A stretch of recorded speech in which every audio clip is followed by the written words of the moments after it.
welcome to another episode of Because Life Can Be a Niche podcast. Thank you so much for riding with us, for doing life with us. We appreciate you. If you're watching on YouTube, you know what to do. Hit the subscribe button. Make sure you comment, share it with other people. And if you are listening wherever you get your podcast and you listen to your podcast, please give us some comments and some feedback. We'd love to have that. And it also helps us to figure out what we need to be talking about, what you like, what you don't like, that kind of stuff. I'm not even going to spend a whole lot of time doing any more talking about anything else because I really want to get into this topic. It's been on my heart for, I don't know, maybe a couple of months. And I started a blog about it, and I'm still going to write the blog because I feel like, maybe seeing it in writing may help too, and that may give this message a little bit of longevity. But I want to talk about what it's like to wag with the guilt of being divorced as a mom to kids, and the guilt that comes with that, and sometimes the guilt that well-meaning people or our friends or families tend to put on us without even realizing it. And this came up because I was watching, just scrolling on IG, and I saw, some moms posting about how, they were stressed and tired and just trying to find time for themselves. And I've also noticed this trend with the whole self-care and, take care of yourself. I even post about self-care and the importance of it.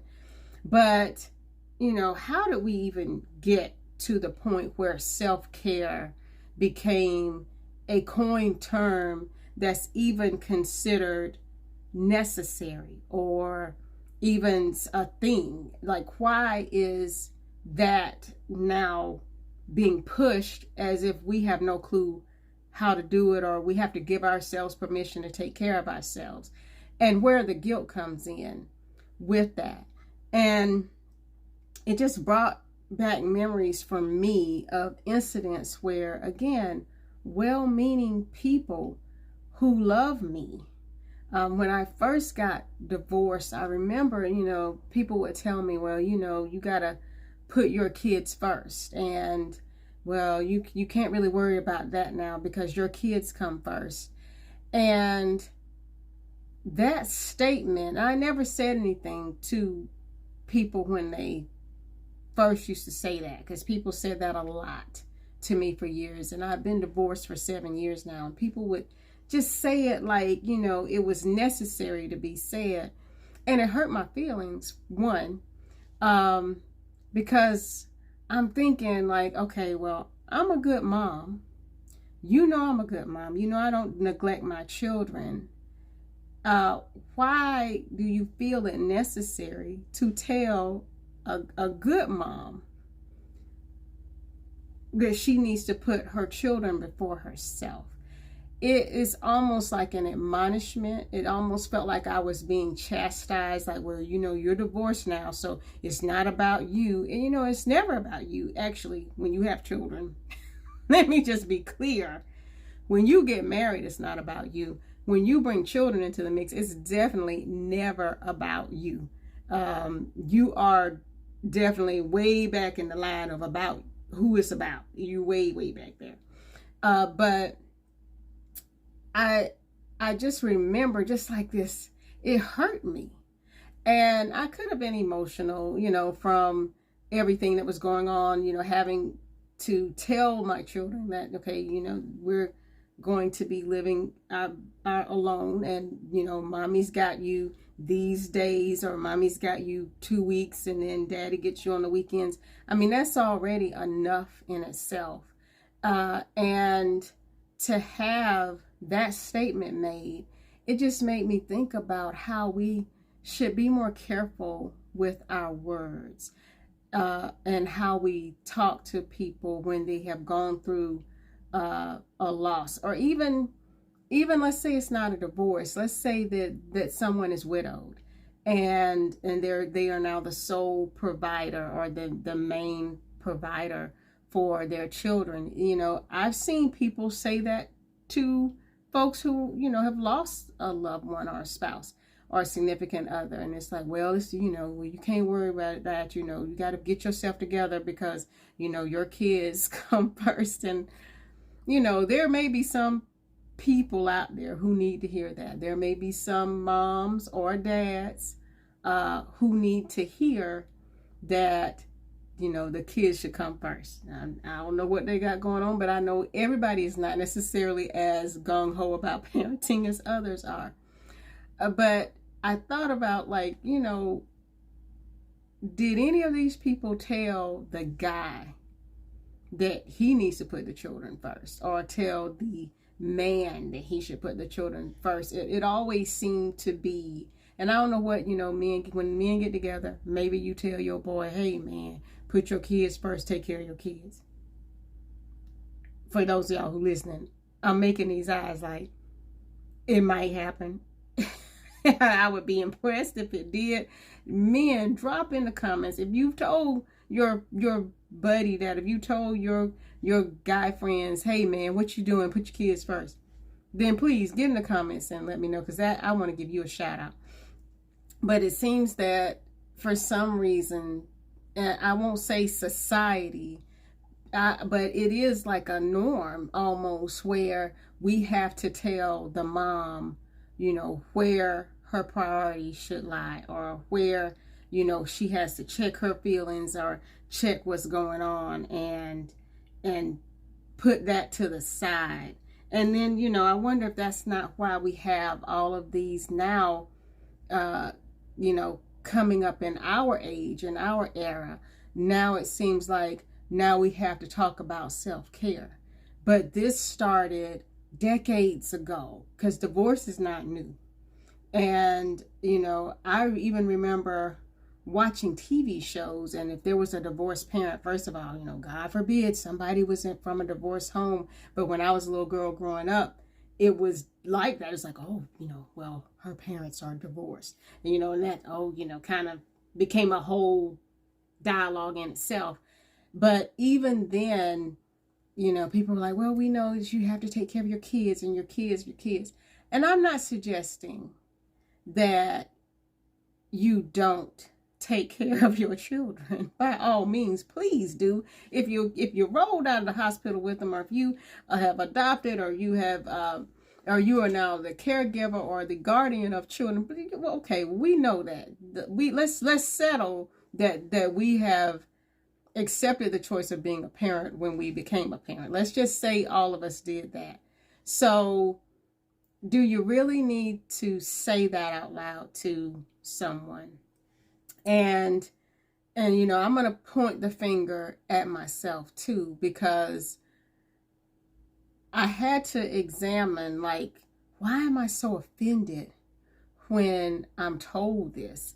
I remember one time I was talking to this guy. It's like, I don't know, a while after my divorce, and it was so new. That's a whole nother topic. I've hinted around about the whole dating game and how much I sucked at it after divorce, because I've been out of the game so long. But I've been divorced 7 years now. So just imagine what it was like. I was married in 2006. It is so different now. We are going to talk about that. My goodness, it's so different now. But and I didn't realize that, which is why I was probably even in this situation. But I was talking to this guy who, you know, seemed to be very interested, very nice person, great conversation. Of course, he had not met my children, and that was not even on the table for him to do so. But this dude had a whole nother situation going on where he was actively pursuing and dating someone else at the same time. First of all, not used to that. I know people say, oh, well, when you're single, you're free to date whomever. I get that. Okay, that's one. But I just didn't know it would be you going guns blazing, like you seem to be pursuing me, and then you're also doing the exact same thing. God knows who. I only knew about one person. For all I know, this brother was talking to several people. But when I found out, it bothered me, hurt my feelings. And I was just like, man, am I crazy? What's going on out here in these dating streets? But it did hurt my feelings enough for me to express that. I was like, man, that I can't believe that happened. That bothers me, the dishonesty, and, why are people playing games when we old? Because I'll be 49 in June. I'm not saying I'm an old woman, but I'm saying I felt like we were too old for that kind of behavior. But apparently I was wrong, because it's actually just out and about. If you find someone who is willing to date and pursue you and be honest with you about everything that's going on, you got a beautiful thing. But needless to say, I remember just lamenting about it, because I was like, what is going on? This is crazy. I don't even know what's happening.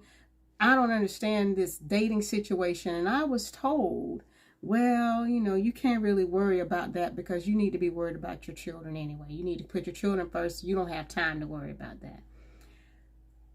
And that hit me like, man, I don't know why it just hit me in the chest, because I was like, well, I'm not neglecting them. I'm not dropping my children off and leaving them for days with other people. I am just expressing that this situation was jacked up. I'm confused by it, and I don't understand what's happening. And so I felt like by talking about it, I was in a safe place to do so. But when I got hit like that, it was almost like, well, your feelings don't matter. It doesn't matter if somebody hurt your feelings. It doesn't matter what's happening in your life. It doesn't matter about any, of what you got going on. What matters is your kids. So you don't have time to have your feelings hurt. You don't have time to really worry about this. You need to be thinking about your kids. And I was like, offended, because I'm sitting here. I was so offended I got petty, y'all. I'm sitting here and I was like, let me count up. You start, well, this is what I do. I don't know what y'all do, but I was like, hold up. Because when I got off the phone, I put the phone down and I was a little hot. I didn't say anything, because I was like, let me examine how did I present that? Or, did I talk about it too much? I thought I was okay to just say, hey, this ain't cool. I don't like it. What y'all, got going on? What's your advice? And it was instead like, no, put your feelings to the side and worry about your kids. And it's like, okay. So then I got petty, and I was like, let me add up just how much time I have these children, because I am the custodial parent, so I have them the majority of the time. And I calculated it down to the number of days out of the month that their father has them. I mean, that's just the divorce decree. That's how it is. And, he gets them every other weekend, which is the equivalent of maybe about 4.5, 5 days, maybe 6 total a month. Let's just say your month is 30 days. So 24 of those days, I'm with them all day. I'm feeding them. I'm taking care of them. I'm taking them to school. I'm taking them to the doctor. I take off work if they're sick. I take off work to get them where they need to go. I mean, I just started, spinning in my head of, I'm a good mom. I didn't need that. I didn't need to hear that. That's not what, I'm not saying I'm about to go run off and just lose my mind. I was just expressing how I felt. One incident. But then, it happened again. Not about a guy or anything like that. It was something that was stressing me out. And I don't know if it was work, or I don't even remember now, because I'm going to tell you what I did to get over that and to check myself in that vein. I remember, just being upset. I think I kind of remember, and I'm probably not remembering as much because my father was sick. My parents, and I've had a strong support system, so my parents moved in with me, kind of, sort of, when my father was battling cancer, and all of his treatments were actually here in Atlanta. So for 2 weeks, we knew that was chemo, and then the next week was follow-up. So I had my mom and my dad in my home. And now, thank you, Jesus, my mom is with me most of the time now that my father has passed on. And that is because I want to make sure that that we are looking out for each other. So she's here, and she's also a great support and help with my kiddos. But prior to that, at this time, I was going through something, I think, at work. And I remember just really upset about how this person I was working with handled situation with me and in my care for my father. And I was just like ticked off about it. So I wanted to share and say how I really felt. And, I remember the person saying to me, well, yeah, I understand you're upset and everything, but, you got to think about it. You got to be present for your kids, and, you got to check on them. You don't have time to be, worried about how people are acting or how people are moving and all this kind of stuff at your job. And, your children are what matters, that's what matters most. And at the time, I'm like, well, my children are top of the list. My dying father, top of the list. My mom, who was his caregiver and taking care of all of these things and going through a lot emotionally, top of my list. I never expressed that I was going to move them off the list for this situation. I was just saying how I felt. And it was just something about, you need to. I think that's what it is. I think it's being told, you need to put your children first. You need to do this. Or just hearing the words, put your children first, when you're doing your best, or when you're giving the majority of your time and the majority of your effort. And then having that kind of come back at you. And it just made me think about how, nobody who said this to me, that's why I said well-meaning people said it. No one who said it malicious, or said it with the intent to be malicious. If they did, I didn't gather that, but they thought they were being helpful in, pulling me back into your mom, and that's all kind of thing. And that's how I took it. I said it that way because I took it that way. And I had to, first of all, examine, why is this triggering to me? Other than the fact that I'm exhausted, I'm tired, I'm doing so much as a mom by myself, and dealing with the guilt that those kiddos put on me when they say, your parents were married, you didn't have to go through this, so your parents never got divorced, so you don't know what it's like. So there's that guilt there. So then here I am, bag lady, walking around with the guilt from my children about the divorce situation, guilt from me, because I internalized those statements, and it made me feel guilty for even saying anything in the first place. It made me feel guilty for going out. It made me feel guilty for taking a break. And I had to get real clear on not internalizing and wearing the opinions and the feelings of others to the point where it affected my emotions and my mood. Because then that does throw you off of your game. To me, it threw me off of my game as a mom, because I was just like, I was not myself, because I was wounded. I had been wounded by people I thought loved me, or by people who I thought knew me better than to have to tell me what I needed to do. And it was, maybe people don't know what to say. And I thought about that. I said, sometimes it's not about you. I had to think that to myself. It's not always about you. Sometimes people just don't know what to say to you to help in this situation. When I was going through with my father and dealing with his care and watching him slowly decline, I know that made it hard for people to really know how to reach out, or what to say, or what to do. And so I had to stop and look at that from that perspective, like, okay, maybe they feel like that should be said. But one, you can't assume this is for me, and maybe this, if this is for you, please, put it in your pocket and walk with it. But I had to stop internalizing what other people said as an accusatory, as a guilt thing. And I had to address why I felt guilty. Why did I feel attacked? Because that was the root of the problem. People say things all the time they don't have any business saying, or they don't know anything about, or they are wrong, or they are opinionated and have no clue, or no basis. So, but why did that little thing, bother me? And I discovered that it bothered me because I felt guilty anyway, because I felt like I let my kids down by even being divorced.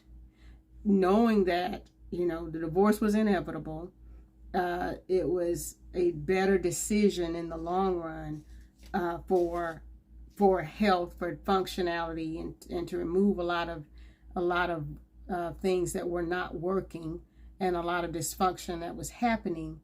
But I had to let that guilt go because I was already walking around with that guilt. And so when someone kind of threw more, guilt salt on the guilty wound, it just made me hot. I was hot and bothered and aggravated, and it just stopped me cold. And another thing that I learned through that is to be careful with my own words, and to, think about how I say things, how I frame things to my friends and my loved ones. And it may not necessarily be about telling them what they need to do or what they need to put first, but it made me more mindful and more intentional about validating the feelings of those around me. And I realized I just needed to be validated in what I was feeling. Right or wrong, whatever.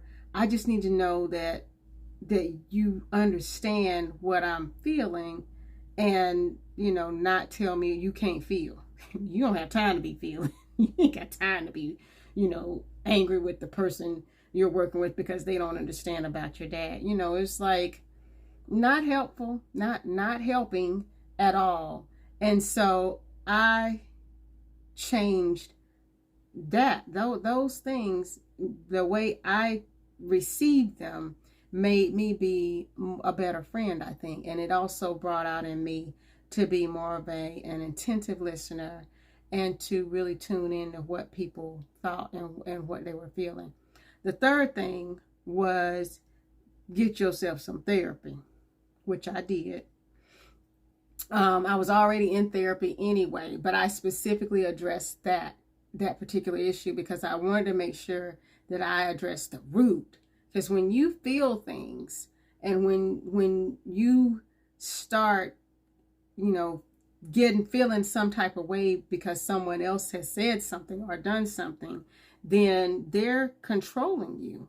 And I didn't want anybody's thoughts or opinions to control who I was as a mom, who I was as a person, or to have that kind of power over me. So I needed to dig deep and to really address that and get to the heart of it. Like I said, what I discovered was I had my own guilt already about the state of the situation. And then having that just made it worse. And then, of course, always, for me, I had to pray. Like, Lord, don't let me be petty. Don't let me come out, a left field and just go ham the next time. Because, I know he was side-eyeing me, because when I sat there and I calculated, how many days I have him and how many times I took off and how many times I went to the doctor. And, next time, I'm going to have to remind them that I've had blah, blah, blah, blah, blah, nonstop. Don't go through all that, because the bottom line is you're a good mom. You're a good dad. And, you need to hear that. I'm telling you that. I needed to hear that, maybe, instead of, don't worry about your feelings. Don't worry about that. I need to hear that. But I had to let that go and not be petty about it, because then now I'm just muddying the waters even more with my mess. Because if I'm feeling that way, I'm probably waiting on a chance to get slick mouth and say something when they have something, so I can throw it back like, well, maybe you ought to be worried about blah blah blah. That's how you do. That's human. That's how we do. We tend to just be rah, rah, rah, and that's not helping at all. It's not solving anything. So those 4 things help me to get real clear on dealing with that and handling that guilt in that way, and then letting that guilt go. And if you're watching or you're listening and you're a single parent or recently divorced or you're widowed, you gotta let the guilt go. You can't replace the partner that's no longer there. You can overcompensate, but it doesn't really help you. It actually just stresses you out and makes you tired. But also at the same time, it's unfair to you to not take care of yourself. And I won't say self-care, because I'm so tired of having to use that term now. And I think the reason we are here now is because of some of the things we talked about today. It's because we have started this whole thing of, telling people to put their children ahead of them. And I love my children, but my children will be adults soon. And they will be on their own and out of this home. And I would hate to be that mom who looks around and has no life, no friends, nothing to show for it, because I've guilted myself or allowed others to guilt me into thinking that I had to stop living. And there's a difference in neglecting your children, and taking care of yourself and your family. And you can do both. You probably are doing it right now. You're probably thinking, yeah, I'm actually managing that. I didn't know when I first got divorced how it was going to work. I was so nervous about being able to be fully present and not tired and exhausted. And I'm actually, pretty good. Not that tired at all. Of course, my mom is with me now, but before that, when they were just coming up every, couple of weeks. And even, then, I was still very much on my own, because dad was resting, mom was taking care of him. So that was a little different situation. But just the idea of,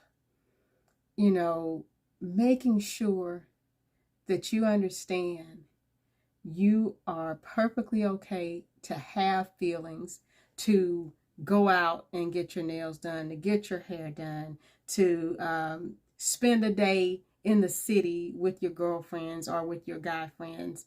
It's nothing wrong with that. You don't need to justify it. You don't need anybody to tell you that you're not doing your job as a parent, as a caregiver or a guardian, because that's not the case. And you know that better than anybody else can tell you. And, just think about that as you move forward through this thing called life. Think about who you are and what makes you whole. It's not necessarily that anything suffers as a result. When we get promoted on jobs, nobody tells us to put kids first. When we get an opportunity to serve on committees and serve on boards, nobody comes up and says put kids first. So if it's something personal like dating or ranting and going off because somebody's tripping at your job or whatever it is, it's nothing wrong with having those opportunities and those moments. Now, if you're not feeding your children and your children walking around molly faced and clothes all tattered and torn and shoes jacked up and you looking all the way together, then yeah, somebody might tell you that. But for those of us who are trying our best to do what we do and do the best that we can at it, don't take it personal. That I'm sure the intent was never meant to hurt, even if it does hurt you. Don't take it personal, but also don't stop taking care of yourself and stop doing what you need to do for your wellness, for your stability, and for your mind's sake and your body's sake. If you want to go to the gym every day and you got to figure out a way to do it and you don't take your kids with you, I don't think anybody's going to call the police. I hope not, anyway. But that's all I want to just drop in. I'm going to blog about it. I'm going to write about it because I have some words that I should put on paper around this too. But it just hit me. It just kept hitting me. The more I saw people just all this guilt, just guilty. And then we ain't helping the situation as friends and family by helping them feel guilty at all. So I just had to say something about it and put it out there. But let me know your thoughts. You know, if you've been through that or you're going through that or it's happened to you, you know, how did you handle it? Did it hurt your feelings?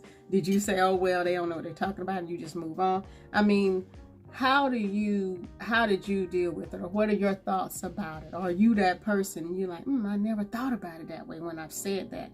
You know, the more you know. So thank you guys again for riding with us. Don't forget to hit the subscribe and like button. Comment, let us know what you think.